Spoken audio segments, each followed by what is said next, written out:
Слава Україні!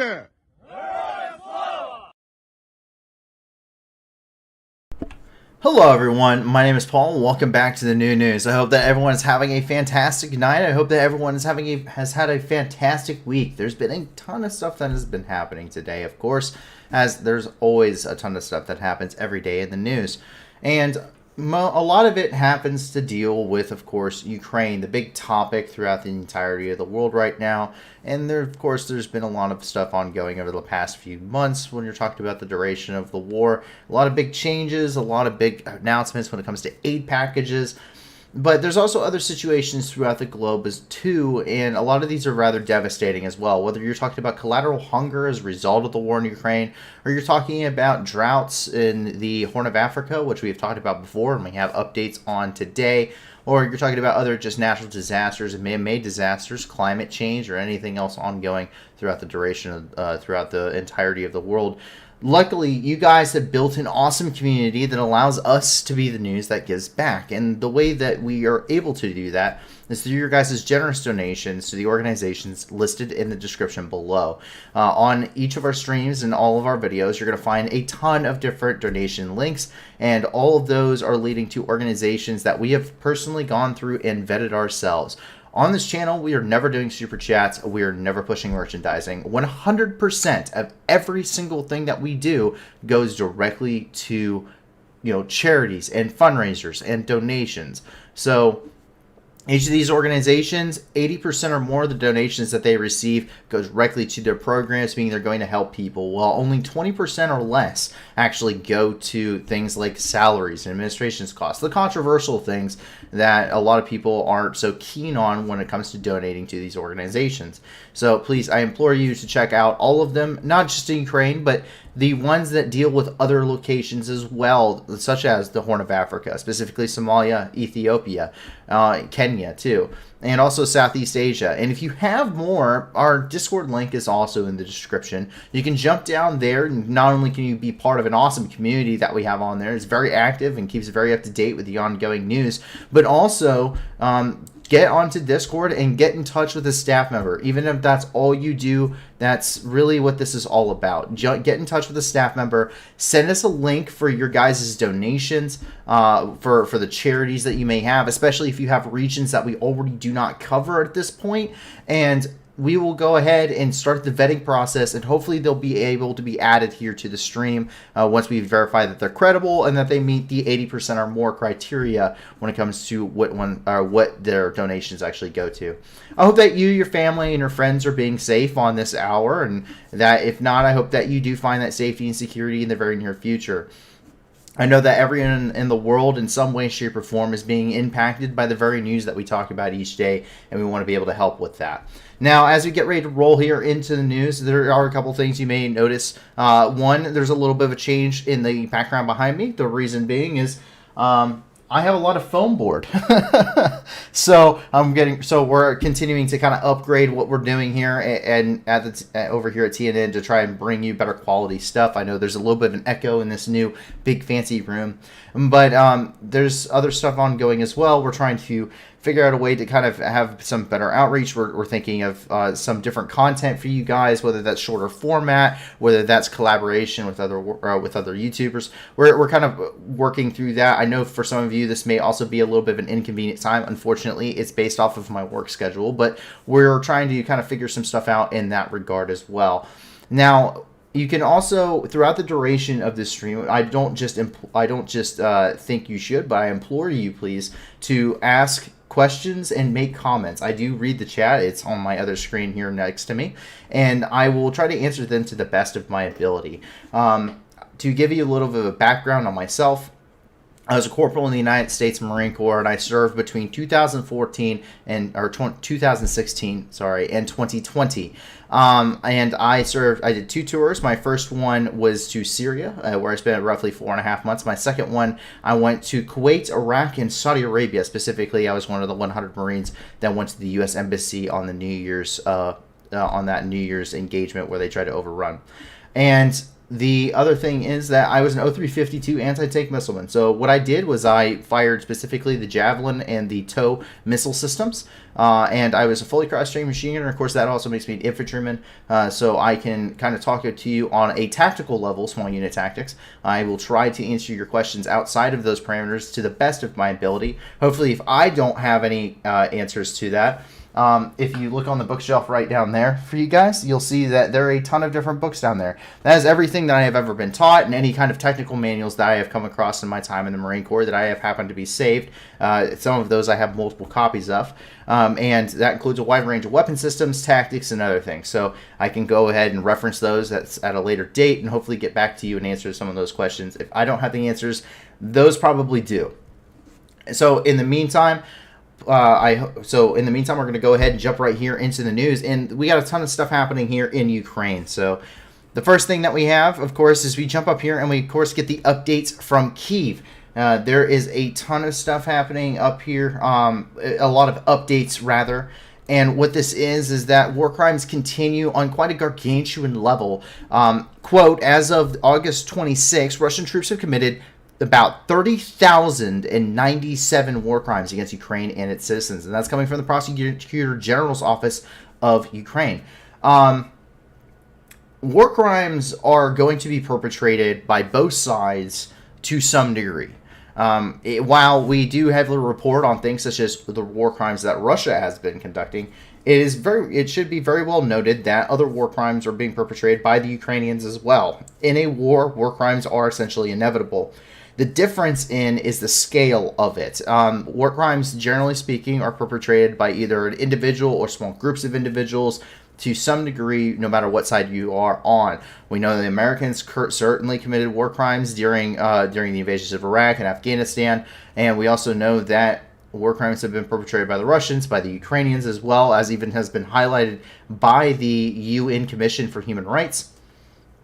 And these are all very credible and very understandable. However, the amount of war crimes that have been perpetrated by the Russian Federation is insane. 30,000 cases of war crimes, most of which go unpunished. Now, an interesting thing that has occurred here on the channel is a question,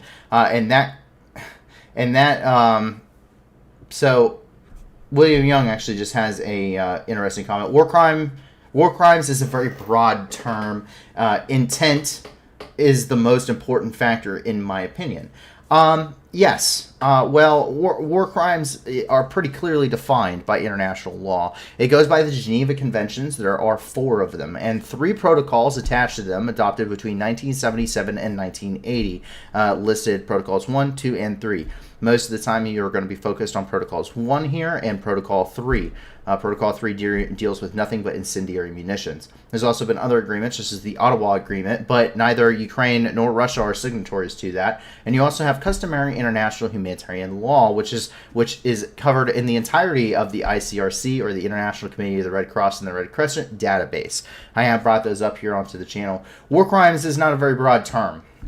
There are parameters in which in which military operations must be conducted to minimize civilian casualties and collateral damage. In fact, even the Geneva Conventions themselves understand that collateral damage to civilian casualties in a war zone are inevitable. However, it is how these occur that is really what makes the difference. War crimes in general are usually rather blatant in their facts, and the situation is that there comes a point in which something is a tragedy. It falls under the Geneva Convention, right? War crimes have been perpetrated to a degree in some way, shape, or form, and it's a tragedy. However, the war in Ukraine is far past that point. Unlike other nations, which give out rules of engagement and all of these other factors, the fact of the matter is that it would seem that instead of, looking at the legal definition for crimes against humanity, genocide, and ethnic cleansing, Russia has instead decided to not look at it as something that should not be done, but decided to look at it as a checklist. 30,097 counts of war crimes is almost inconceivable unless you're talking about the Holocaust, the entirety of the reason, essentially, behind the entire 1948 Geneva Conventions. That's not the only damning thing that has been stated here in Kyiv today. We get an update once again from the Prosecutor General's office regarding child casualties. Since the beginning of Russia's full-scale war against Ukraine, 377 Ukrainian children have died. 733 children have been injured. Most victims among children are from the Donetsk region, where some of the most bitter fighting has been ongoing throughout the duration of this war. And once again, that's coming from the Prosecutor General's office. Taz is evil, says that the only way to convict Putin is if you have to enter Russia to do it. Well, even according to some of his former associates within Russia, the Russians have a history of killing somebody before telling them that they're wrong, and it would appear that may be the case in some areas of Russia should Putin, decide to stray on his own at some point. But a very interesting country. Taz also says that won't happen unless you have an army. Well, luckily NATO's going to be 32 countries, so that's quite a significant military force. And it's also war on culture here in Ukraine. This is coming from Katerina Shuahiv, who's the Deputy Minister of the Culture and Information Policy of Ukraine. And they have stated, quote, since the beginning of Russia's full-scale war against Ukraine, Russian aggressors have committed 493 war crimes against Ukrainian cultural heritage. Once again, giving backing once again to those crimes against humanity and things like that because of the destruction of cultural property, of intellectual property, essentially the annihilation of any remnant of that nationality. And nationality is included. It's not just based off of, who you are, what religion you follow, in the case of the Jewish people in the Holocaust, or, what ethnicity you are of a certain group, such as what happened in Rwanda. Nationalities are included, and being a Ukrainian is a nationality, and as well as an ethnicity and many other things to many other people. But the entire annihilation of that identity is what justifies that as a crime against humanity, an ethnic cleansing, and a genocide.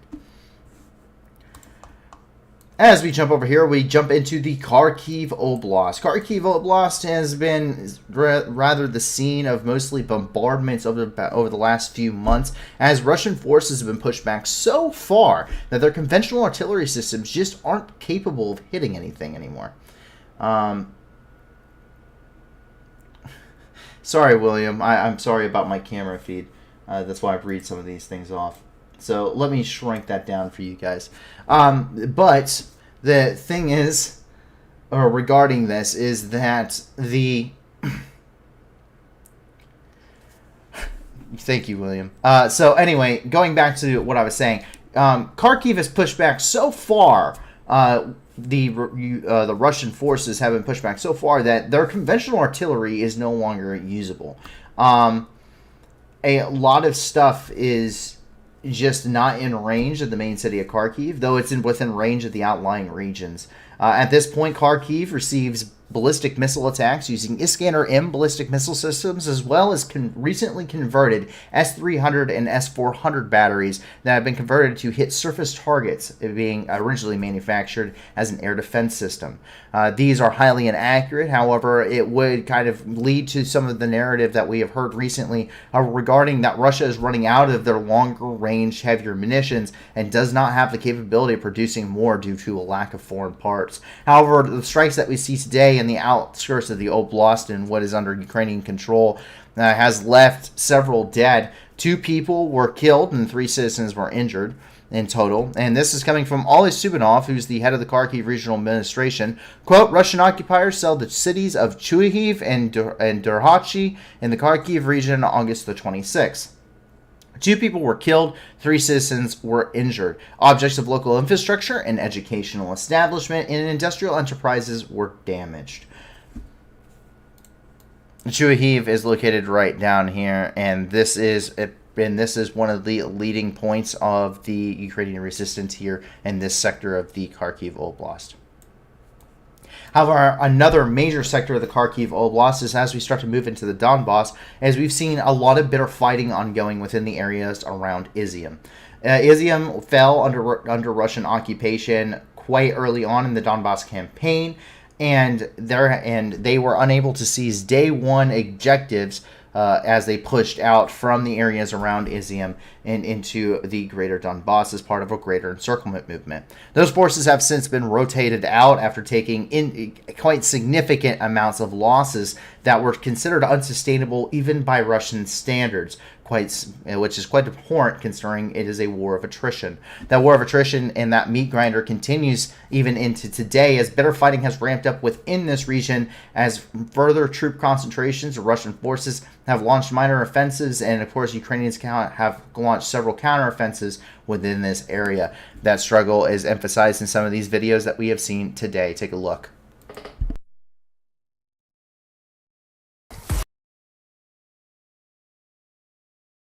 So this is a Ukrainian anti-armor team, and they are out here getting ready to rock some Russian armor. Ah, yes. Dig in with that E-tool.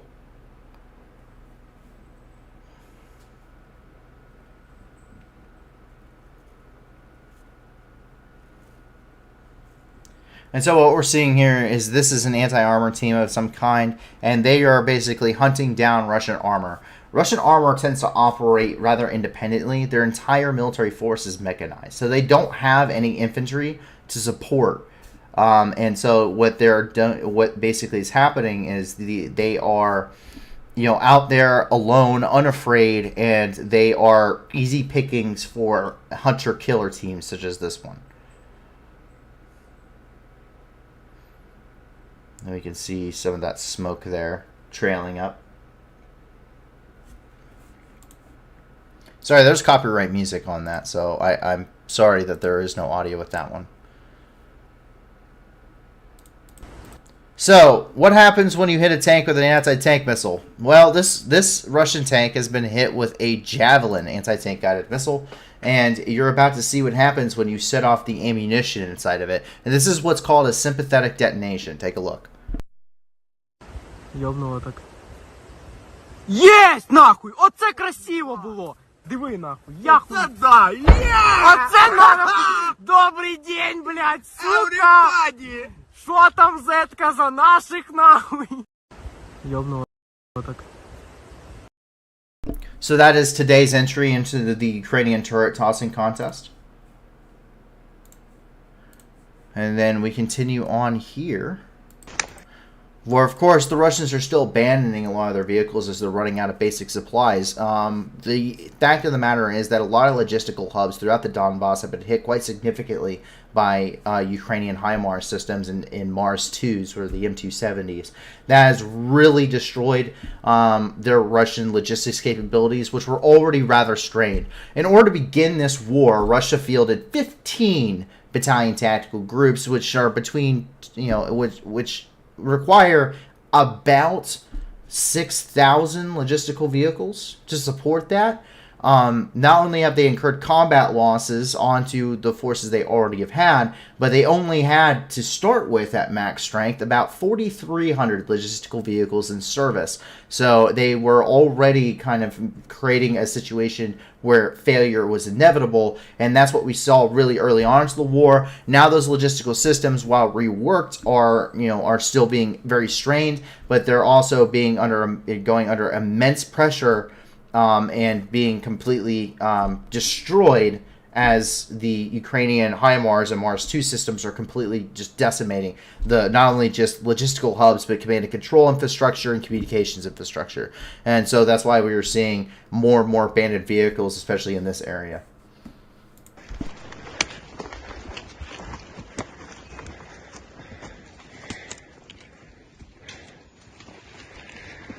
От так ми зачищаємо нашу землю.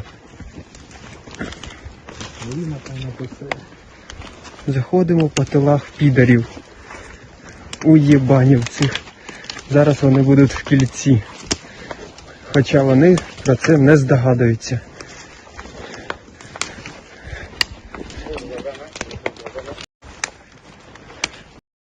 And so that is a Russian, appears to be BMP-2. Now, JL has asked a question, and they have asked, by the way, were the M142 for the HIMARS officially confirmed in any way? No, they have not been. The M142, I believe, is the ATACMS, which is the long-range, the super long-range missile for the HIMARS system and the Mars 2, because they fire the same ordnance. And no, they have not been confirmed in any way. We actually, more and more evidence as it's coming out, more and more experts take a look at it. It would appear that the Ukrainians are probably have, especially when this centers around the Crimean attack that destroyed a lot of the Southern Command's Air Force, and they likely used the Grim 2, which is a domestic long-range weapon system with a very similar range and capabilities. It's a little bit of a newer system for them, and therefore it would be a little bit more advanced, a little bit more precise than stuff that they would be fielding otherwise. Now, we hadn't seen it at any other point prior to this part in the war, and it'd be very interesting to see that they did use it. However, Ukraine also hasn't confirmed, nor have they denied, that this incident took place as they had struck it. They have maintained that they've maintained some plausible deniability, though there has been some quite interesting remarks made by the Ukrainians on that point at some of these very long-range strikes.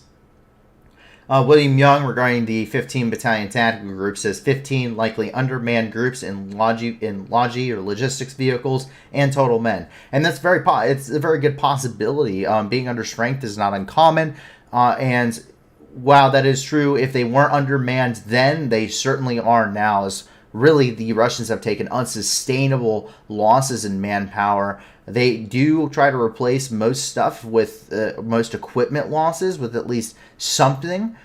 We've seen even the T-62s being brought out and back into service out of storage. However, there are more modern vehicles, such as the T-90s. We really don't see very much of them anymore. A lot of them have been destroyed or captured or damaged beyond repair.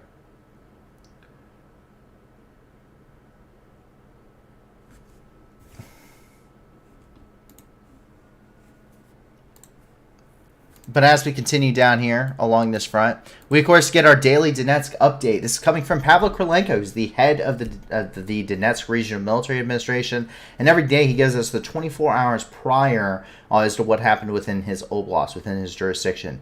Quote, Russian aggressors fired missiles at the Donetsk region on August the 25th. 2 people were killed and 7 citizens were injured, end quote.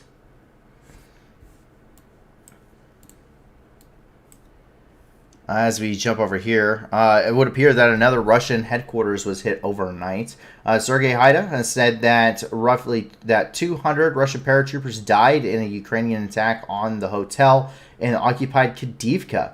However, there's no possibility to confirm nor deny this claim at this point. Something we don't talk a lot about here is military casualties. The reason being is because it's an information war as well as a ground war, as well as a physical war. The information war is quite a bit more interesting in my opinion. While military tactics and battles are flashy, the information being told and trying to win over the public and sway the narrative is probably even more of a more complex issue. The Russian narrative has not been very good. It's been quite terrible, actually, and has been very easily debunked. However, we do know that one of the biggest things is that they are deflating and or just not releasing military casualties. Ukraine, however, I believe is inflating their military casualty counts when it comes to the losses of the Russian side, as they are continuing to try and garner more and more support for the war effort and show, hey, we're doing really good in this war, which is very clearly evident that they are doing very well based off of the battlefield footage. However, should the Ukrainians have killed that many Russian forces, the war would be over by now. And that's quite evident. William Young puts it pretty well. Casualties are educated guess at best and misinformation at worst. Exactly. It's a very touchy topic, one that we really don't want to talk about too much. The reason being is the fact of the matter is that there are still nobody truly knows how many Russians were killed in World War II. The casualty estimates range anywhere from 20 to 80 million Soviets were killed throughout the entirety of World War II. No one actually knows, however, and that's a very similar kind of situation. It may take years, if not decades, to know if we ever truly know the casualty count here in this war. Ervis Shang says for both sides, no, that was just the Soviets. World War II is the deadliest conflict ever fought in human history. No, it was just the Soviets that took between 20 and 80 million deaths.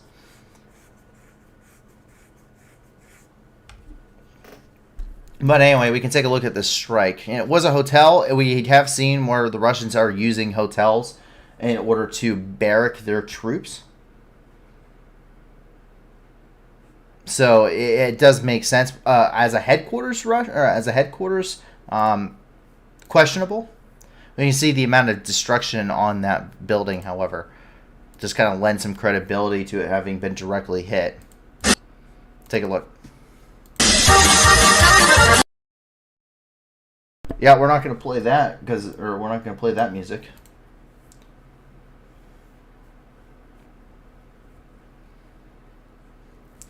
Quite significant amount of destruction on this building. I mean, it took direct hits, and based off of the amount of coverage on it, I would assume that this was probably a very recent strike.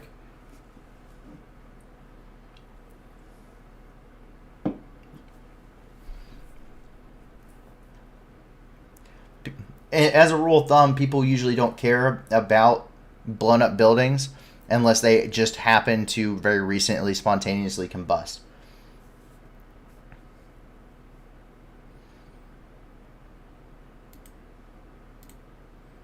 Hold on. Hold on. Are they claiming HIMARS?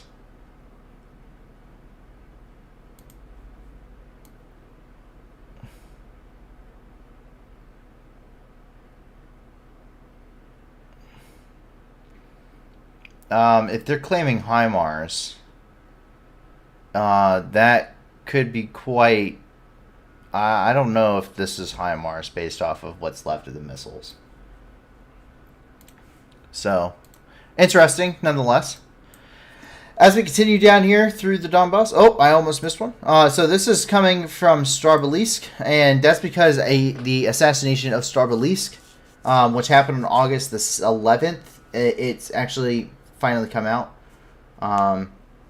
William Young says 100% not HIMARS. LOL, that looks like an ICBM of sorts, maybe a domestic cruise missile. Yeah, I don't know, but it didn't. That's why I was looking at it. I was like, wait a second, this doesn't look like NATO munitions. So I don't think that was a HIMARS strike. It could be domestic weaponry, though. I mean, the Ukrainians certainly have the capability of hitting that without HIMARS. And William Young says, I am not an expert in munitions or rockets, though. Yeah, neither am I. Not those types of munitions, but, or not that, not those types. I am an expert in, like, the TOW missile, and the Javelin missile. But those are anti-tank missiles, and they're very different weapon systems. I've seen HIMARS. I cannot believe that would be the actual system, though. That doesn't look right. Something about that doesn't look right.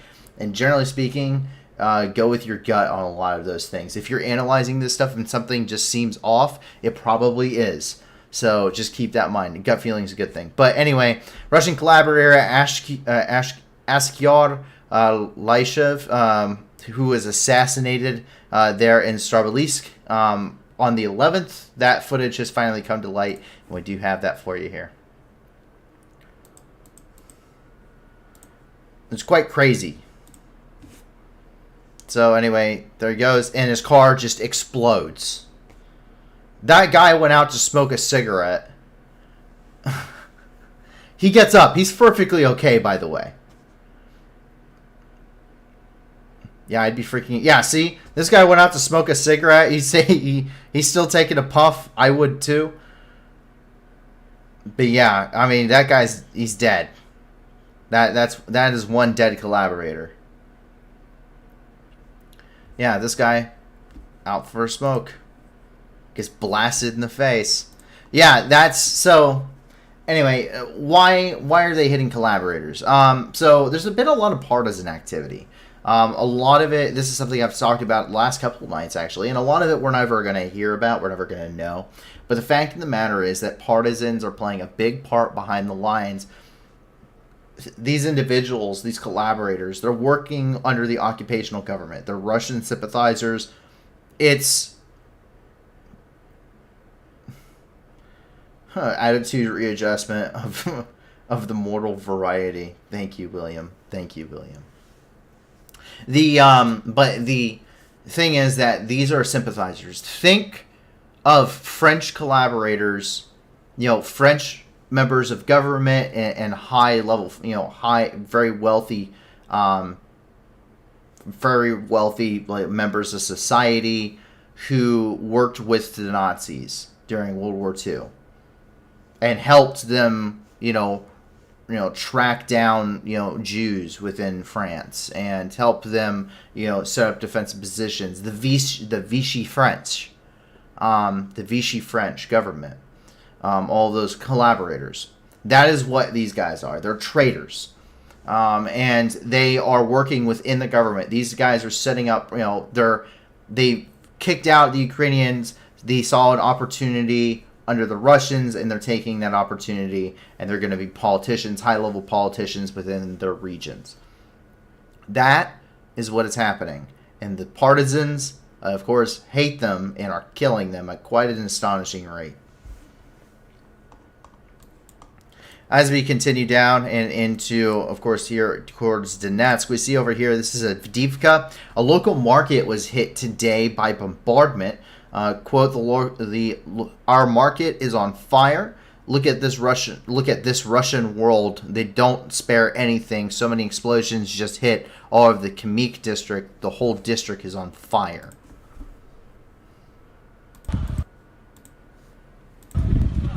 Ну что, люди добрые, рынок горит, русский мир, пожалуйста вам. Долбят, не щадят ничего. Столько много прилетов было только что. Это просто жесть. Весь химик горит. Весь химик горит. Ну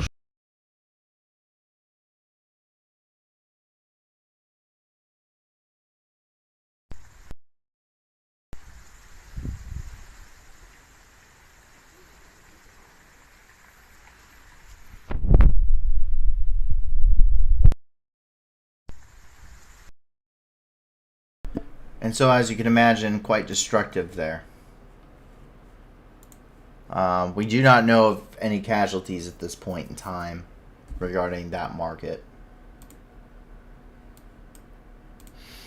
As we move over here to the other side of Donetsk, we see this is coming out of Proletarsky. This is a district of the city of Donetsk, and they have ammunition out the wazoo. I mean, so much ammunition has been poured into Donetsk. The Ukrainians keep hitting their ammunition depots, and they keep blowing them up, and they keep finding new warehouses. Well, they may be running out of warehouses because there's so much ammunition that the Russians just have so much ammunition that they throw it on the side of the road in great big piles.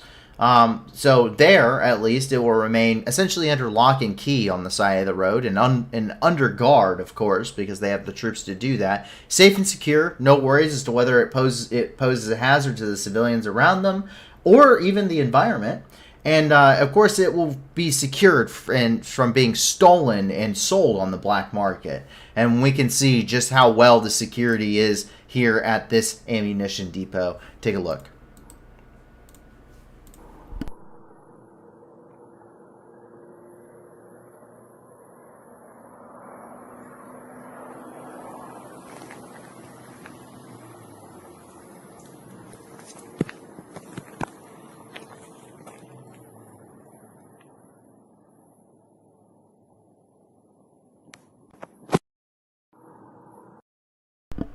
Safe and sound. Safe and sound. Those are all live 152 millimeter artillery shells, by the way. Just so you're tracking what those are. The Super Bunker 9000. So this has been roaming around the different social media pages. William Young says regarding that, they have a very high use rate or do in the areas they are trying to push. So a lot coming in as well as needing storage. The more coming in, the easier to spot storage, USA Intel identifying and targeting. Yeah, likely. But what we see here is the Super Bunker 9000. There is a troll. There are a bunch of trolls. They're internet trolls on Twitter. And it's called NAFO. It's a whole group of them. And they collect funds for the Georgian Legion here in Ukraine. The Ukrainian Foreign Georgian Legion. And they seem to have bought themselves some ad space on a self-propelled 2S7 Peon, which is a 203 millimeter artillery battery. And they have named it the Super Bunker 9000. I kid you, this entire peon is just memes. You see hashtag NAFO, the Super Bunker 9000, NAFO Article 69. I mean, it is just dumb. It is just dumb, just memed. It's the whole 2S7 is memes. It is hilarious. Stratcom NAFO fan, like it's got a giant bonker on the side of it, the giant baseball. Yeah. And it's all thanks to this website. This website, we actually have it linked here. And if you want to jump in on any of this stuff, if you go to our website, the link's also in the description. You can click on any of these points that you want. I have the maps uploaded. It's under our works, and then it's under the daily updates on the maps. And so, yeah, it's just, this thing is crazy. Yeah. But anyway, that's thanks to Sign My Rocket, which I actually thought about doing. However, what I would like to do with it costs a lot of money, which is kind of a problem. So, but this organization lets you sign things such as mortar and artillery rounds, and if you're feeling extra spicy, you can you can brand an M777 artillery gun for $5,000 and they will paint whatever you write on the side of that artillery gun, and it will stay there for the duration of the war. All this stuff goes back to the Ukrainian Armed Forces, and people sign all sorts of things onto these. Cure for Putin's Ligma. Natalka says, death to Russian scum with love from Amsterdam. Like, all sorts of things. People, say happy birthday, happy Father's Day, Thomas. Like, GG, sorry for the gun kill. Like, and they've raised with this $279,065 with 1,906 orders, which is up from 800 or 1,888 from earlier. And they have different things, so you can. So you have a 155. You can get whatever you want written on a 155 shell. That's for the M777s. You have 2S7P on 203mm shells. You have the Excalibur round, which is a precision guided. It's a precision guided munition for the. So it's going to hit whatever they fire at it. For the. But yeah. But anyway, that basically it's a precision guided munition. You can do that one. You can get whatever you want written on that for $700, and it's definitely going to hit whatever you want. So an SU-24 for $30,000. That's a new one. I didn't see that one earlier. Your text will be written on the side of a Ukrainian SU-24. Your signed jet will continue fighting with your message written on it before making a donation or starting crowdfunding for your audience. Contact the support to discuss all questions. 155mm artwork. Get your order drawing on a 152mm caliber shell. Draw your logo, a huge dick, or any stuff that you want. Firing a signed 155. So not only can you get an M155 shell signed, you can have it fired. You'll get a video of them firing it at the enemy. Dropping a signed VOG 17. They'll take the drone and they will sign a VOG 17 grenade, and they will actually take a video for you and from the drone of them dropping your signed grenade on Russians. And they say here, we guarantee that your signed VOG will hit a Russian soldier. The soldiers will redo it until they get a hit on video. That costs $2,000.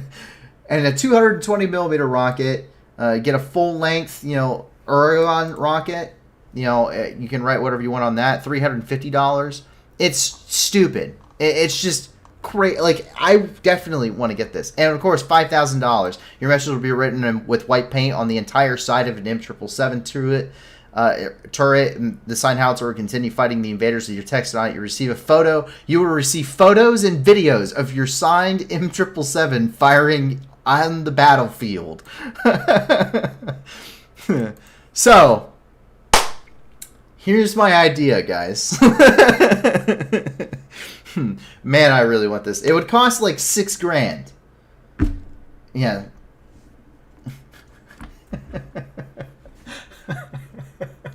It costs like $6,000. But my idea is this: get the new news written on the side of an M777 battery, and then get that battery to send us a video of them firing a 155 shell that says the news that gives back out of the battery. We have our entire own artillery gun. That's my idea. Okay, so if anyone's interested on floating me like $6,000, we'll do it. That will be the new opening. It will be the community created opening for the stream every night, every single night from now until the end of time. But anyway, that's my idea. So if anyone wants to pitch in on that, please let me know. I've been thinking all day for everything that doesn't include robbing a bank on how to do that. So if you know how a quick way to make $6,500, just please tell me. Anyway, so are they putting out the raging fires? No. Pamphlets? Yeah, we're going to give you pamphlets. This is coming out of Mariupol. Mariupol is being engulfed in flames all across the city. It's ignited the city into a giant inferno. And at this point, it is clear that the main priority for them is to really brainwash the citizens there. Sorry.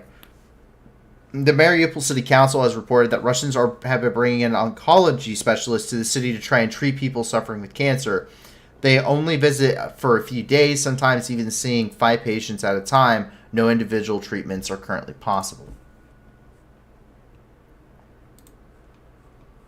And we can see some of that right here. So, and there's also a full article regarding the cancer patients if you guys want to go check it out. But here we also have screenshots from text messages parents received for refusing to take their kids back to school to receive the new occupational curriculum. Quote, "Good afternoon, dear parents. Administration of school is informing you. For those who have not yet decided to enroll their children in school, must understand that there will be no homeschooling or online schooling on our liberated territories. In case your child is your child is not enrolled, we will be giving your personal information to the police. First visit is a warning. Second visit is 40,000 ruble." Is a 40,000 ruble fine and a written warning, which is roughly $661 US. And the third visit is that your parental rights will be revoked. It is up to you. It is your choice. Yeah. There you go, guys. Lovely. Once again, that is telling on so many levels as the mentality. Eric Chang says, Will from UC, which I believe is the Ukraine Conflict Channel, which is an awesome group as well. They're an awesome community. Shared a link saying that the Russians were teaching kids anti-Ukrainian actions. Yeah, pretty much. No, Genocide, I'm not doing drug money. I'm not doing illicit activities. I need something legal for the artillery shells. But back onto the serious topic. Yeah, so the thing is that we heard about it from the Russians themselves, from the State Duma, in fact, and they said things like they're teaching their kids World War II and not the Great Patriotic War. It was only the Great Patriotic War for the Soviet Union. That's it, just for the Soviet Union. And Ukrainians, as soon as the collapse of the Soviet Union became a thing, the Ukrainians said, yeah, we're done. See ya, guys. It was fun. It wasn't fun playing with you and starving to death during the Holodomor, and they noped out. They were under Russian influence for a while, but, I mean, every region in this area has been under Russian influence in some way, shape, or form at some point in time. So that is just kind of the situation. They are quite literally brainwashing kids. They're quite literally just brainwashing the kids. And that's not...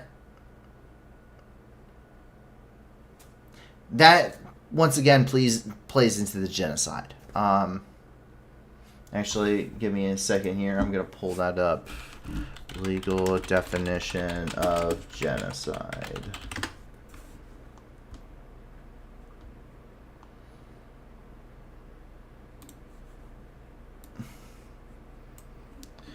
All right, genocide. So this is from the United Nations website. Okay, so this is all the Rome Statute. This is their website. This is their definitions of genocide, crimes against humanity, war crimes, ethnic cleansing, all of that stuff. And this comes under the Rome Statute. Prevention and punishment of the crime of genocide. In the present convention, genocide means any of the following acts committed with intent to destroy in whole or in part a national, ethnical, racial, or religious group, such as killing members of the group, causing serious bodily or mental harm to members of the group, deliberately inflicting on the group conditions of life calculated to bring about its physical destruction in whole or in part, imposing measures intended to prevent births within the group, forcibly transferring children of the group to another group, the forced deportation of children. So that's not okay, right? So there's a lot of things about that.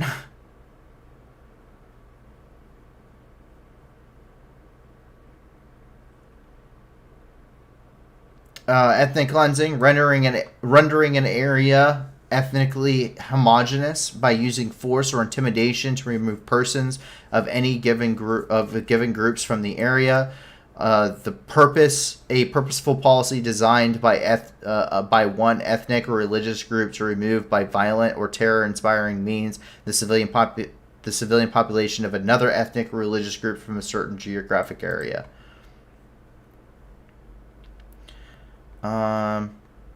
And the commission experts also say that the coercive practices used to remove the civilian population can include murder, torture, arbitrary arrest and detention, extrajudicial executions, rape and sexual assaults, severe physical injury to civilians, confinement of civilian population in ghetto areas, forcible removal, displacement and deportation of civilian population, deliberate military attacks or threats of attacks on civilians in civilian areas, use of civilians as human shields, destruction of property, robbery of personal property, attacks on hospitals, medical personnel, locations with the Red Cross, Red Crescent emblem, among others. Yeah, it's pretty... It's pretty bad.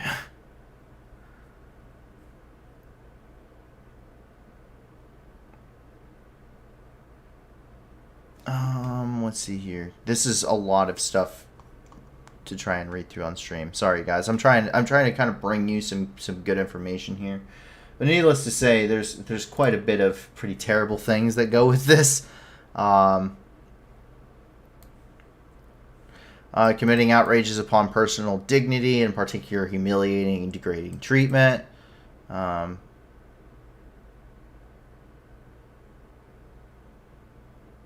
Potentially directing attacks against the civilian population. Pillaging. Forcefully conscripting. Ordering the displacement. Mutilation. Yeah, it's...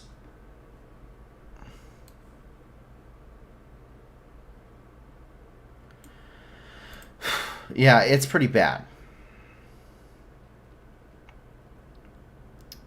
So,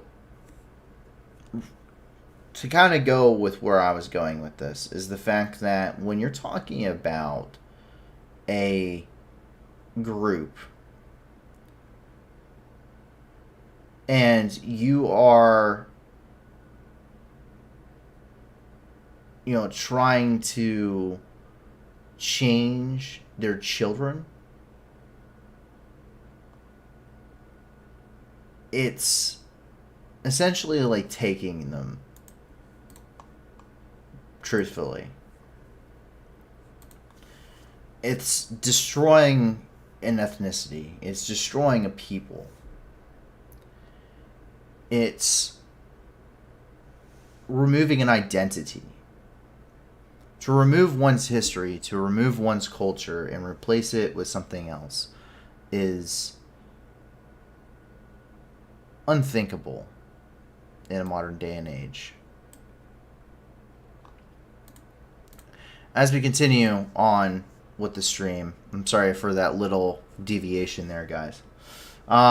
Since the beginning of this week, the armed forces of Ukraine have destroyed 7 Russian ammunition depots.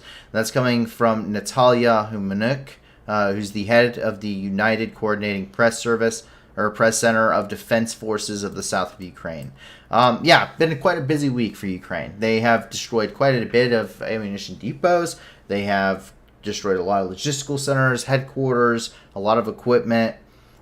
So far, as we're tracking, Soledar nor Bakhmut have officially fallen as of yet, and we do know that there is quite an impressive push in this area, as well as, of course, that bitter fighting up by IZYUM up here in the north.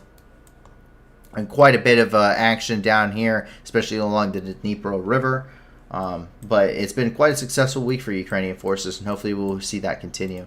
Over here in Berdyansk, the partisan activity is becoming much more frequent. A local traffic police officer, Alexander Kolesnikov, deputy chief, was injured in a car explosion. He then later died of his injuries, as of the update we got midway through going through this. But his car partially exploded, and he's dead.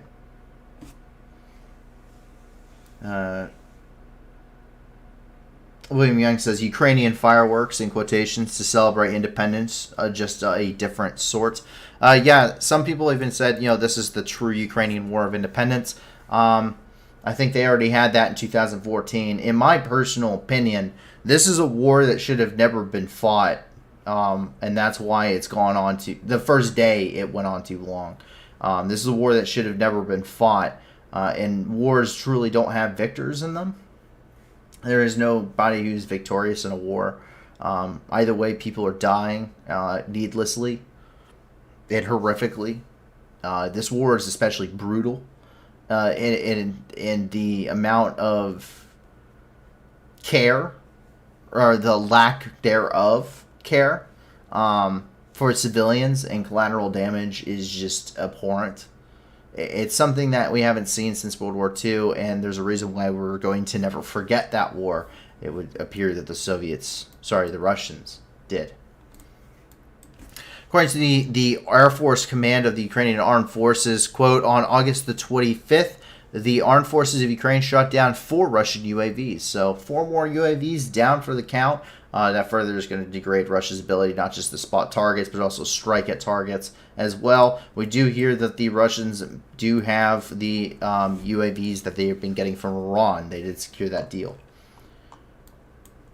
At the Enhadar nuclear facility, power has been restored officially to the plant. So there is no longer a risk of complete nuclear meltdown. And that's coming from Energo Atom. The one power unit of the Zaporizhzhia nuclear nuclear plant was reconnected to Ukraine's grid. Ukraine's state nuclear company, Energo Atom, said on August the 26th that the Russian seized plant was back to producing electricity for Ukraine after being disconnected from the grid yesterday. Violently. I'm also sorry for pronunciations. I am not very good at pronouncing things, if you haven't been able to pick that up so far in this. Novokhovka received quite significant shelling as well. In fact, the dam was actually hit while Russian convoy was actually attempting to cross. The Kremlin says there's at least 8 dead. According to the Russian Telegram channels, at least 5 explosions were heard. This is the tame one here. These are the tame images. I watched this full video, which we have. It's 18 plus.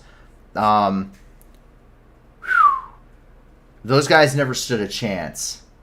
They never. I mean, it's pretty brutal, but it's there for you if you would so want to explore it for yourself. But it's pretty bad. It's bad.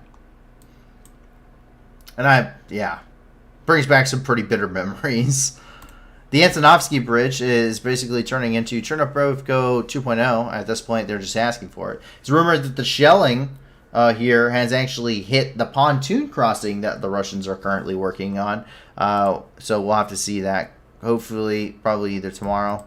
But this broad daylight, HIMARS o'clock happened early today. Go ahead, take a look.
Yeah, get out of here with your pontoon bridge. Yeah, completely destroy. Man. And here's a little statement for the Minister of Defense. 20 plus Ukrainian HIMARS, NIM-270, and Mars all remain in service. 50 plus Russian depots with weapons and ammunition exited the game. Oh man, I mean, it's a cheap meme. This is an official Ukrainian government organization, by the way. Like, this is their official Twitter, and whoever's running it is basically the sarcastic Wendy's guy, but from like Ukraine. It's hilarious, and they have really done a number on the Russians lately. The Russians can't really resupply anything north of the Dnipro River right now. Everything has been completely, has been disconnected. They have to rely on a ferry across the Antonovsky Bridge, and that's not sustainable in the long term. So now the Ukrainians just have to wait out the Russians until they finally run out of supplies and just can't fight back anymore. It's not the only place where there was Ukrainian fireworks, however. There was a little bit of a fireworks display tonight in Sevastopol. Sevastopol has several anti-aircraft batteries that are currently located around it, and it reminds me of Baghdad in 2003 during the opening of the invasion of Iraq, where the sky was filled with anti-aircraft fire. We can take a look at some of these videos here, and it's quite impressive. Just take a look.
Полетел это.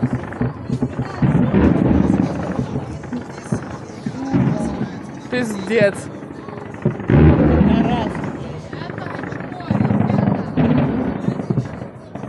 Ебать, что делает Крюк? Снимает на видео. Слушайте, на мотоцикл ездят, ребята. Интернет не кидайте. Да сейчас уже выкинут. Гандоном она. Полетел это. So we're not quite sure what the threat was there. I don't know why. I mean, I can't imagine. Demise of FPS says, looks like the Sky won. Yeah. Yes, it does. Yeah, so we don't know what the threat was. We don't know if there's, maybe radar had detected, say, I don't know. I could see them maybe using these to shoot down like drones. Jet aircraft, not so much. The Iraqis pretty much proved that was difficult to do during the opening of the Iraq War. Helicopters I don't think are going to be operating this deep into Crimea, and I would use missile systems if I was going to shoot down incoming HIMARS missiles or any other munitions incoming. So I'm not quite sure what the threat was near Sevastopol. But that is currently the situation there. But that actually wraps up everything inside the country of Ukraine. Don't worry, there's plenty of stuff outside the country too, especially when it comes to deal with some interesting geopolitical situations we currently got going on right now. And so the first thing, of course, we start off with is Moscow up here in Russia, where we have 3 different points. Shuahiv, who is a big propagandist, he's also the news anchor for Russia One, which is a state-run media organization, has been practicing his Hitler impersonation because he's accusing Olaf Scholz of imitating his idol Adolf Hitler, and called for rocket attacks on the German military facility, which is training Ukrainian troops how to use the Leopard anti-aircraft platform. And you can take a look at that here. У меня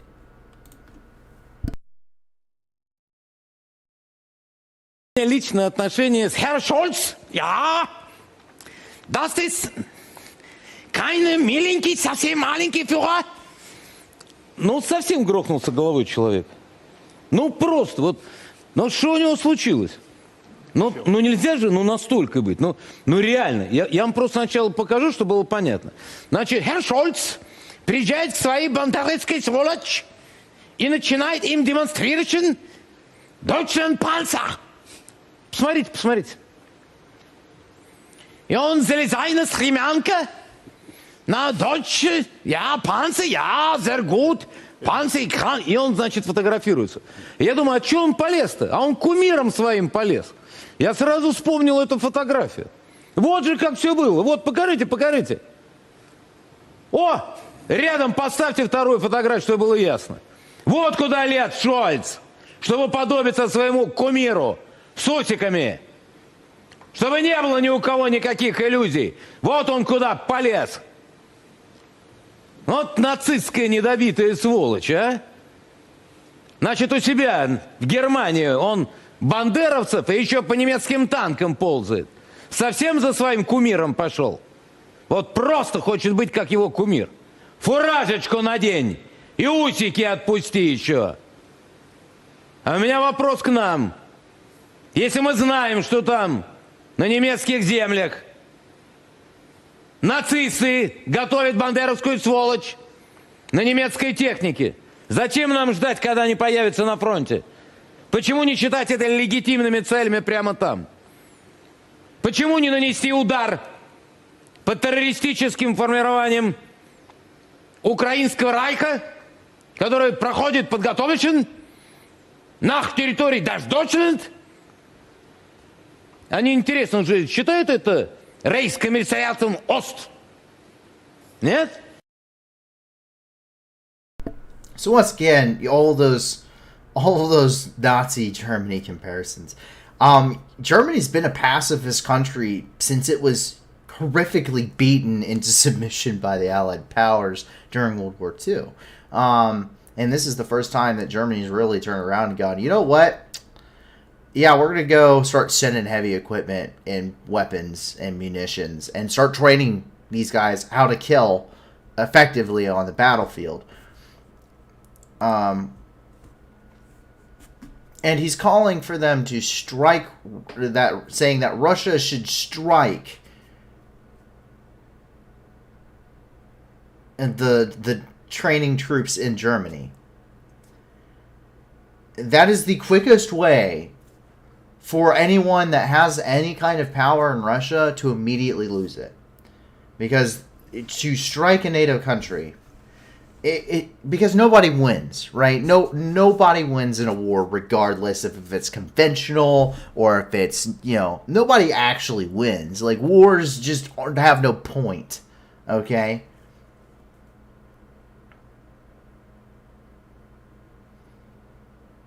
And the thing is that striking NATO leads to one of two things. Non-nuclear, Putin and everyone involved essentially at any kind of level of propaganda, political power, influential oligarchies, they immediately lose all of their power and probably all of their assets for their wealth. Because they lose. The Russians can't fight the war they're in now. They're not going to win if NATO... They say constantly they're fighting NATO. NATO hasn't even showed up to the party yet. The Ukrainians are not the greatest army in the world. They're not. Okay, tactically speaking, like, based off of their small unit tactics, based off of their equipment, based off of what they're doing, Ukraine is not the world's, top-rated army, okay? They don't have to be. They just have to be better than the Russians. That's the truth. They just have to be better than whoever they're facing. And they're doing a really good job at that. And they're getting even better. They're getting even better training. And they're becoming even more effective, and slowly but surely they're becoming one of those top-rated armies in the world as they get more and more battlefield experience, as they get better and better training and better equipment. So if NATO shows up to the party because you struck Germany like an idiot, conventionally you lose your power. And then if it goes nuclear, right, because let's face it, that's what would happen considering Russia has the largest nuclear stockpile in the world, saying it works because we know most of their stuff doesn't so far.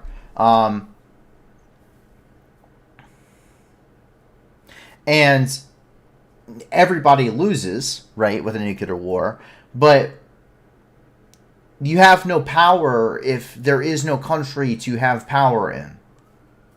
If you survive the nuclear hellfire and don't immediately die from radiation or, you know, the fact that that the world is now in a nuclear winter that will put us into a next ice age, then then you have no country. There's no people to have power over. They're all dead. Putin doesn't win because he doesn't have a country. He's just a lonely, sick, twisted old man. That's what this guy would be too. Though I don't think he's going to get into the bunker. That's the thing. Strike Germany? Seriously? You're an idiot. Also, you'd probably get executed. And that's the reality. But yeah, and any combined things, you know, a couple people are pointing out that it's Caffeine has a really interesting question here. Caffeine says, think China would support Russia if they strike a NATO country. You know, China, I give them a lot of grief, and while their ideologies do align, I've compared Russia and China to kind of the new axis of evil before, where you had Germany and Japan. You know, they have their own ambitions, but their ideologies align enough for them to be friends. Because realistically, Japan and Germany really didn't help each other a whole lot throughout the duration of the war, but they were still in a military treaty, and they were both fighting the Allied powers. But they have their own ambitions in their own regions of the world that didn't conflict. And China and Russia are really the same thing. Russia's worried about Europe and their expansion of Europe. China's worried about their expansion throughout the Pacific region and their part of the world. And the fact of the matter is that China, while it has those ambitions, also isn't probably willing that despite having a huge military to lose it all and what would essentially turn into a nuclear showdown.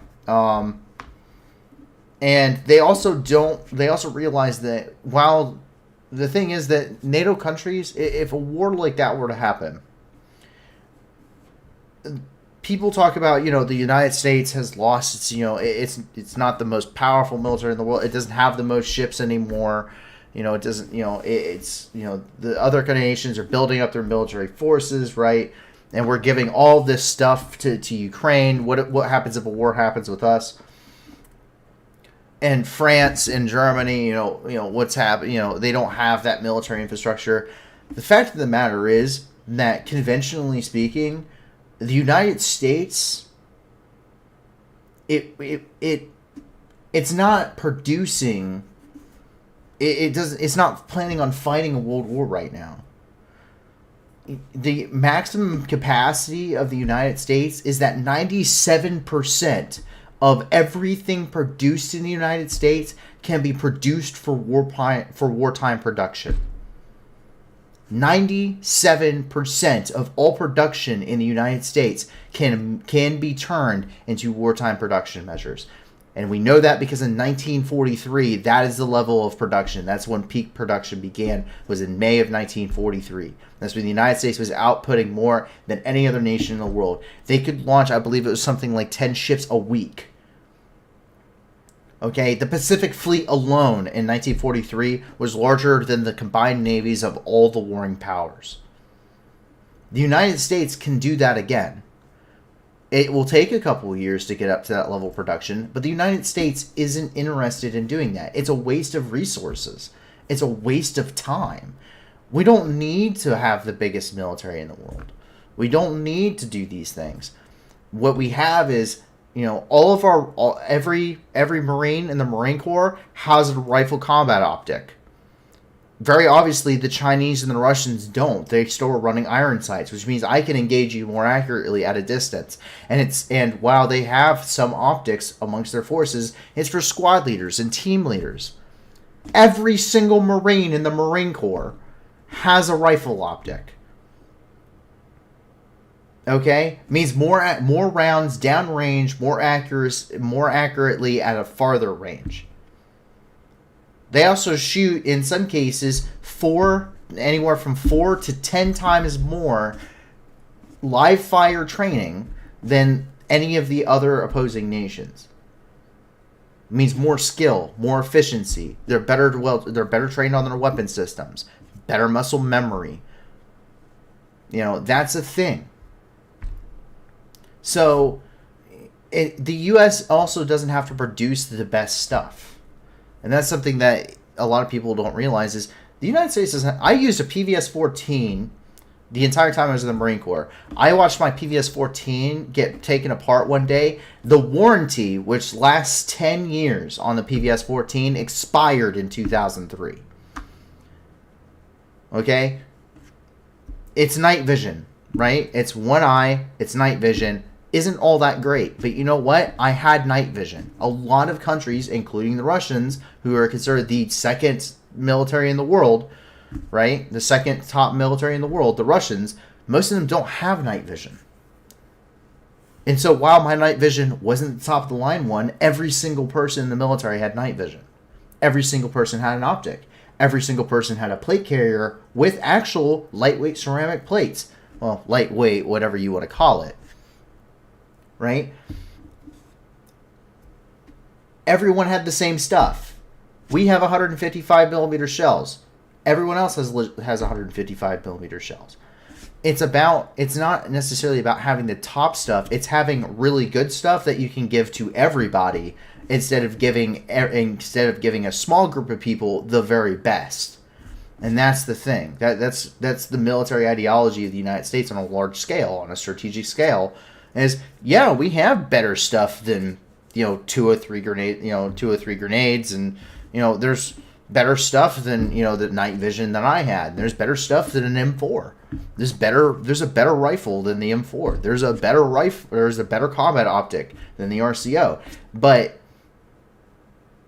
is it fieldable? Can you field it to everybody in a meaningful way that doesn't completely tank your economy? And that's the thing. So. Russian leaders' logic since decades, like a monkey with a grenade without pin running into a.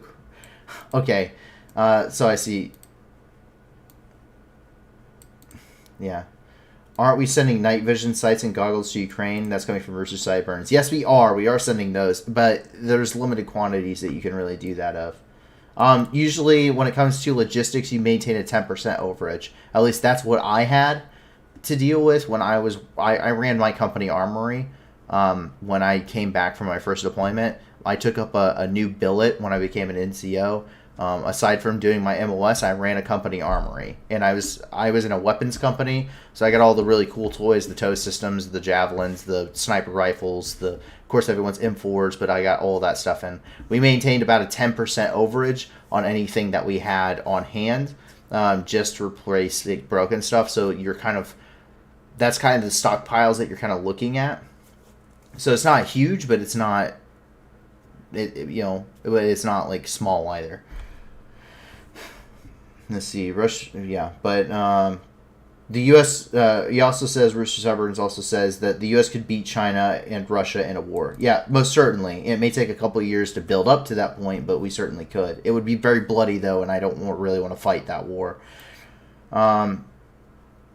And Caffeine says, Caffeine says, same for the Army, tech proliferation and training. I don't think that China will help Russia if Russia attacks NATO. If Russia attacks NATO either. Yeah, they won't because they're not dumb.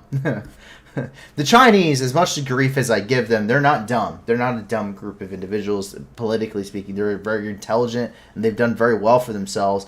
And once again, 2 versus 32 countries that aren't even at maximum production capability. Not the war I would want to fight. That's a pretty terrible odds right there. I don't think Russia realizes the odds, right? And I know that the odds were stacked against Ukraine at the beginning of the war, but it's a little bit of a different situation when you have a military pact that's been planning on this fight versus one country for the better part of 80 years. Moving on, here is a very good point.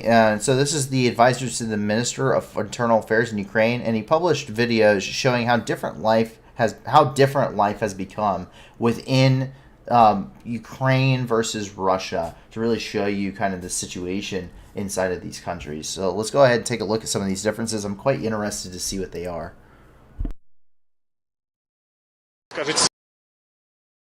За последние полгода жизнь поменялась с начала специальной военной операции у вас? Нет. Может, переживать стали больше? Почему? Ну, меня это никак не затрагивает пока що. Ми втратили брата, втратили домівку і майже все втратили через тих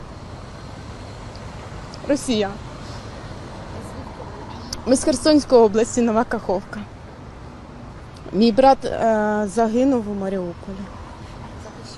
Так, він був захисником Маріуполя. За новостями следите? Да, я учусь на дипломата, поэтому слежу. Как вам новости? Ну, они довольно трагичные. Вот, очень жаль людей, которые умирают. Вот, но это все во благо. Какого? Во благо нашей страны, во благо нашей защиты. Переживаете все-таки, что могут напасть? Ну, немного, да. Нападут, как считаете? Нет.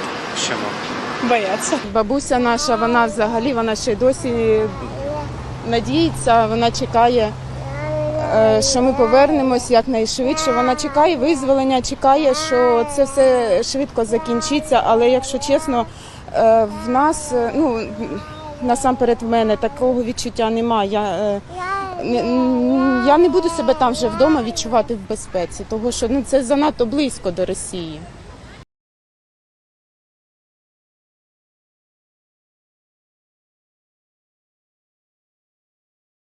Сами понимаете, что у нас поменялось? Ничего в магазинах нету нормального.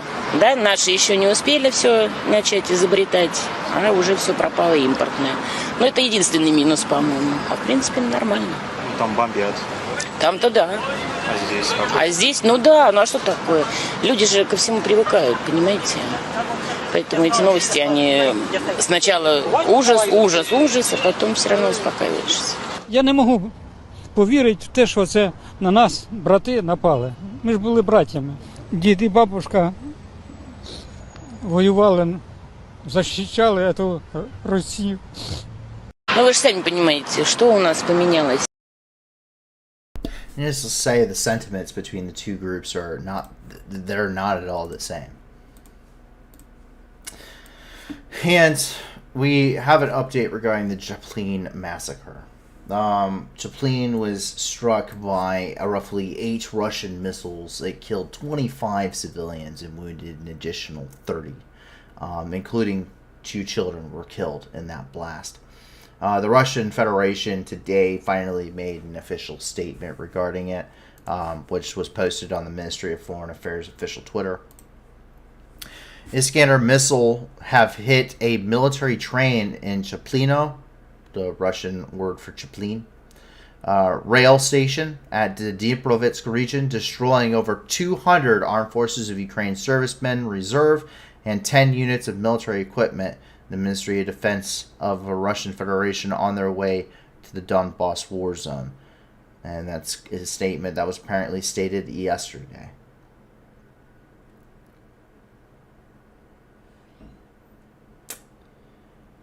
That was a train that we know was carrying refugees leaving the front lines.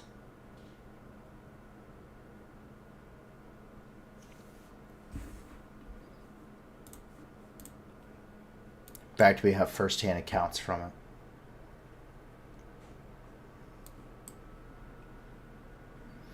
Jump over to Serbia.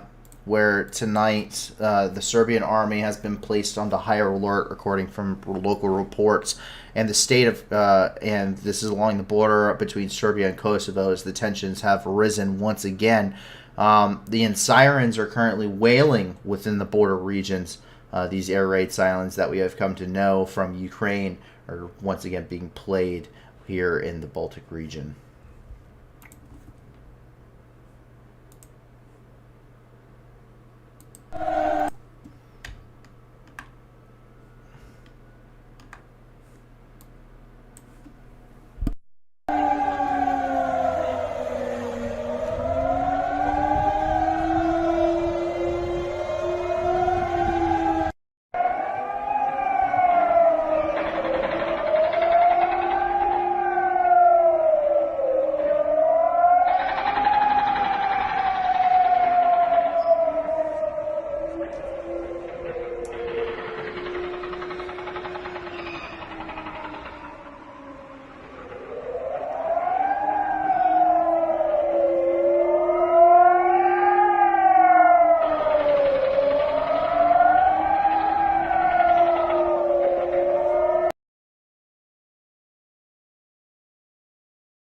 We can see here the Serbian army on the move.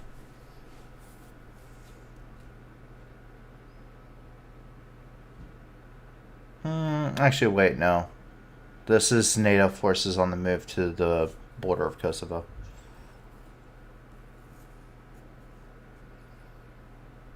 For those that don't know, NATO defends Kosovo.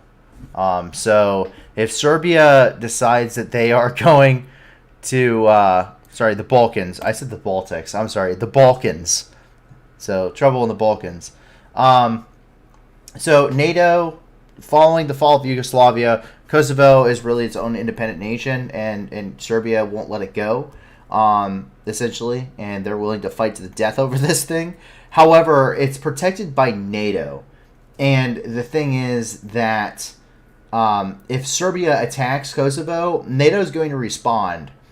And a war between NATO and Serbia, we think we're pretty sure we already know which one's going to win. I think it's pretty obvious as to the winner of that conflict. I don't think Serbia lasts but more than about 24 hours after they start striking Kosovo and NATO forces, and they won't have much of a country or government anymore in about 24 hours. I'll give it about 24, and I think they'll probably start suing for peace.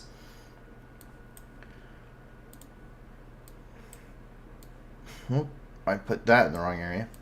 So, the village of, as we move into the Middle East, the village of Lashin, which is a city, and as well as the villages of Zabuk and Sus have officially been surrendered by Armenia today. The city and villages have been under Armenia's control for 30 years, since 1992, during the last war between Azerbaijan and Armenia.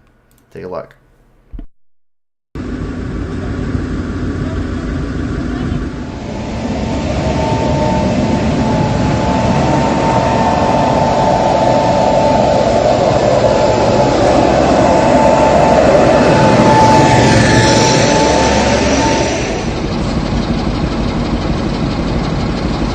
Muhterem Prezident, Cenab Müzaffer Ali Başkomandan, emrinize esasen Azerbaycan ordusu Laçın şehrini, Zabuk, Sus yaşayış mentekelerini tam nezarete götürdü.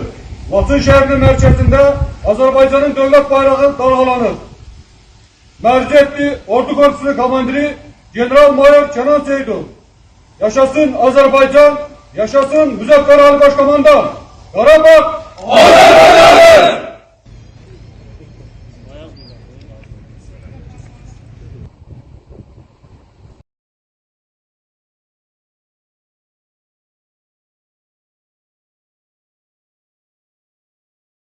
Azerbaijan, of course, making a post from that from the Ministry of Foreign Affairs, and then the Ministry of Foreign Affairs of Turkey.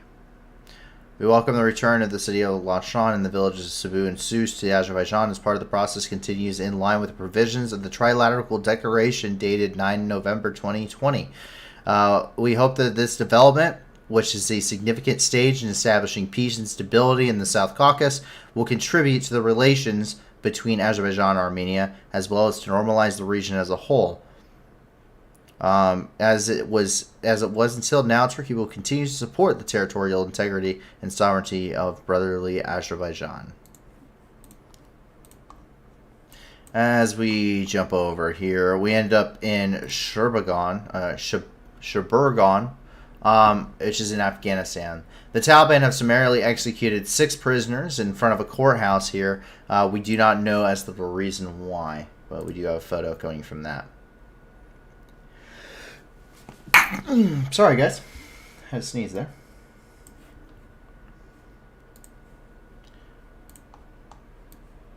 And as we jump over here up to Swat, Pakistan, flash flooding occurred here in Swat, Pakistan. And right now, what we're seeing is while areas such as the Horn of Africa are suffering from quite a significant drought, other areas in the world are receiving quite significant amounts of rainfall too. Take a look.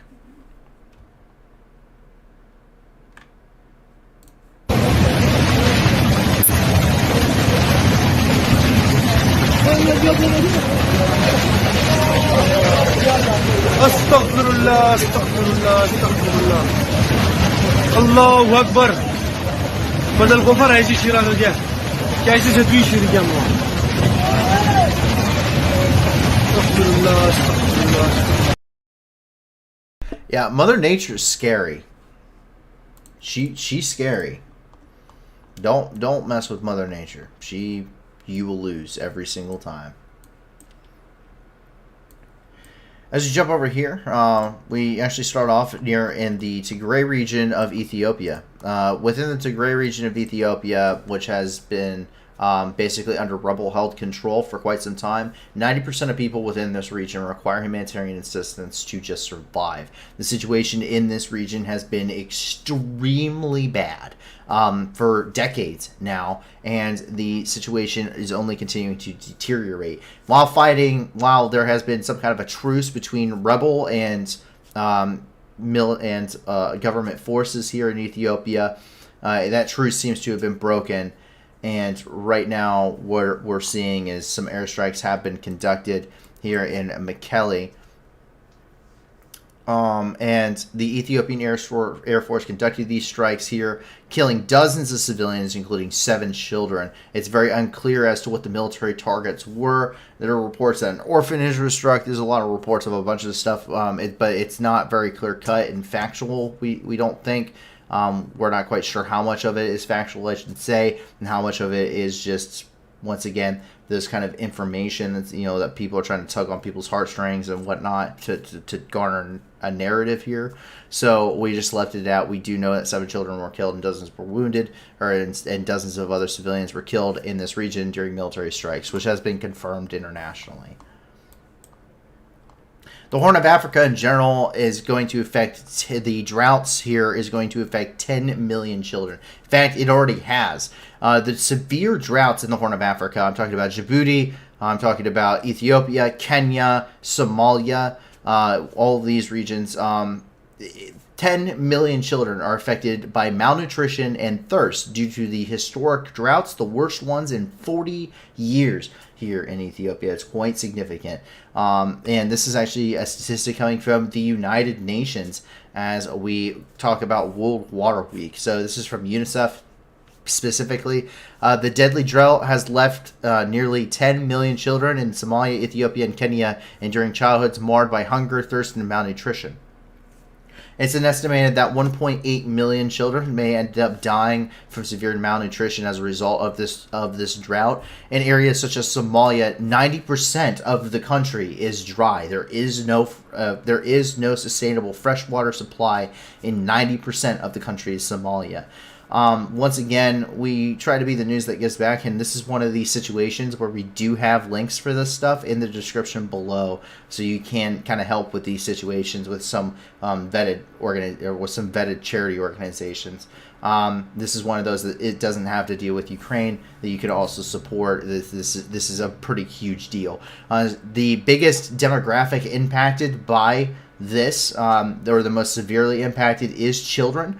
It's estimated that it's stated by the United Nations that children the age of 5 and under are the most heavily affected because they literally cannot beg, borrow, steal, scratch and claw up anything that they can use to feed or to have clean drinking water. They literally cannot do anything to really sustain themselves in any way, shape, or form, and that is the most heavily affected demographic within this region. It is children specifically under the age of 5, because they have to be supported by somebody else. And on the opposite side of Africa, a different problem entirely has occurred.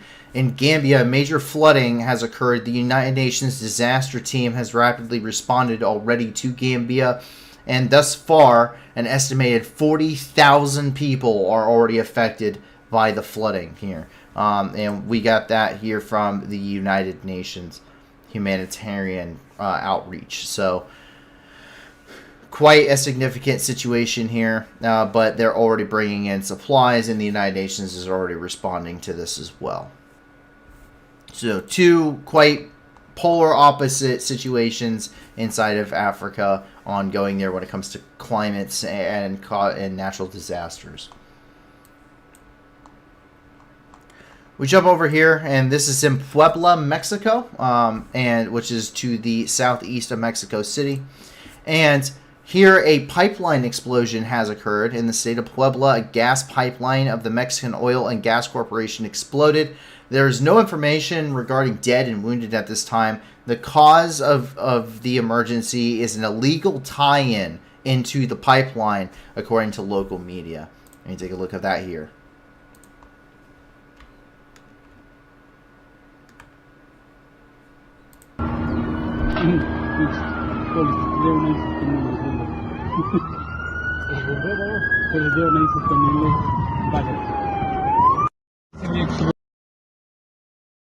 It has a little bit of interesting news to finally wrap up tonight. There wasn't a whole lot of interesting news that we could find, but there is one little thing, and that is if you live in the United States, be happy, as there will reportedly not be any more dead zones for your cell service. Reason being is that SpaceX, run by Elon Musk, and the founder of Tesla, and T-Mobile partnered up to provide satellite cell service all across the United States. We can actually see this in their SpaceX website. No more cell phone dead zones. SpaceX chief founder and T-Mobile CEO, president announced a breakthrough plan to provide truly universal cellular connectivity. They're going to put more than 20% of the United States land area and 90% of Earth remain uncovered by wireless companies. So, T-Mobile also released a press release on this. They're going to it's above and beyond is apparently the thing. And what it is they're going to send satellites into space in order to cover the entire planet essentially in cell signal. So no matter where you go, you always have cell service. So that way that dead zone in I believe it's over here in Yellowstone, where there's like nobody for 40 miles and no cell service. Yeah, that wouldn't be a thing anymore. So, but I just thought it was kind of interesting that they're going to, send satellites into space, and they're asking for even more carriers to assist with this in order to cover the entire planet with cell signal. I don't see why you wouldn't. It sounds like an amazing thing, and it sounds like an amazing business opportunity too. That sounds like it'd be a real moneymaker. But other than that, that is actually all of the news that we have in the world for you guys tonight. A lot of stuff dealing with natural disasters, a lot of it dealing with war, a lot of it dealing with rather just kind of upsetting situations. And that is the fact of the matter.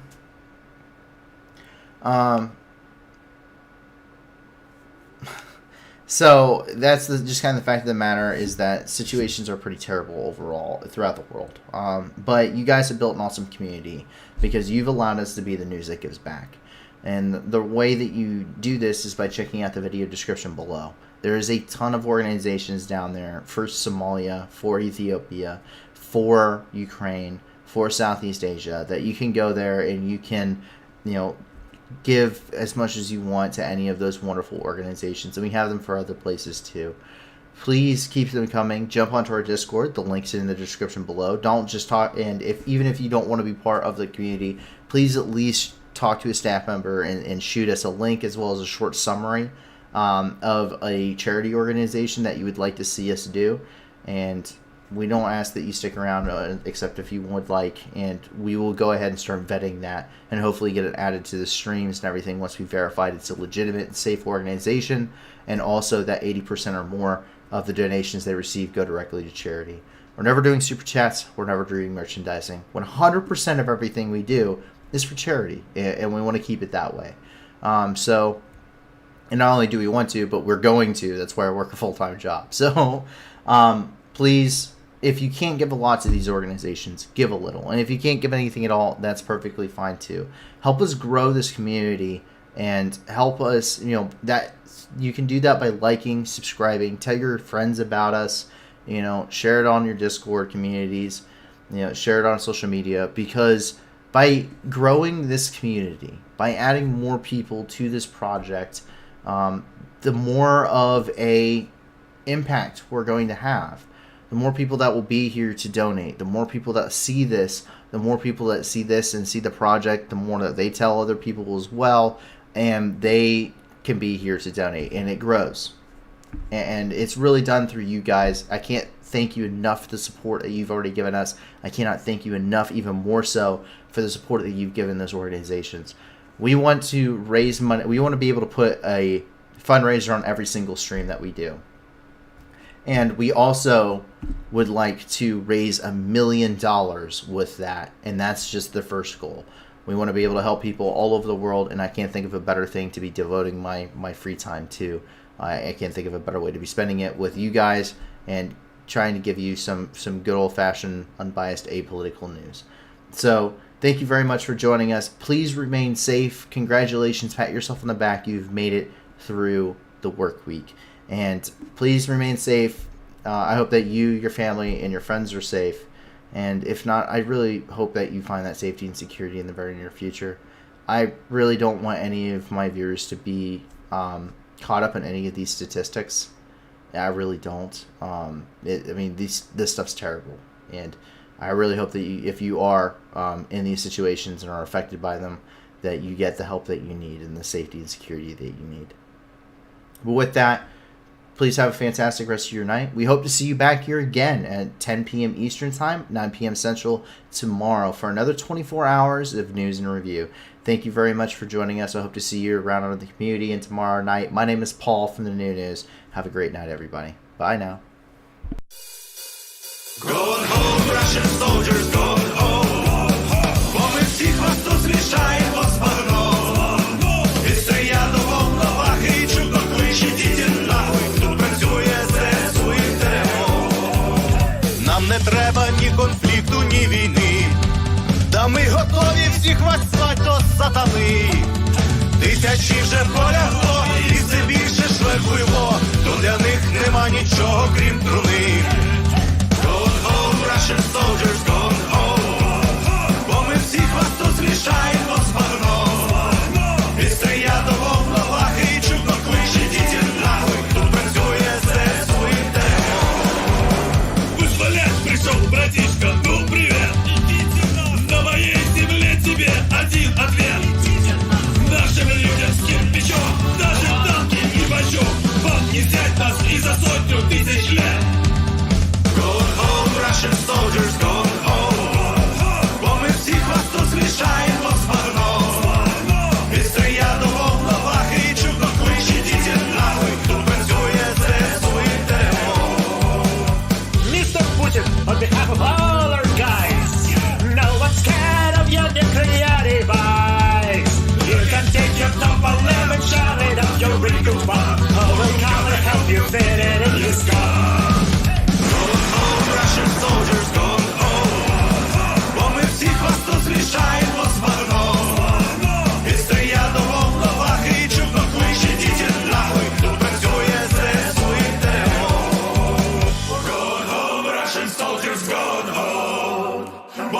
всіх вас тут змішаємо з багном. І стрія до волновах, і чутно клич, ідіть нахуй, тут працює ЗСУ. Going home, Russian soldiers, going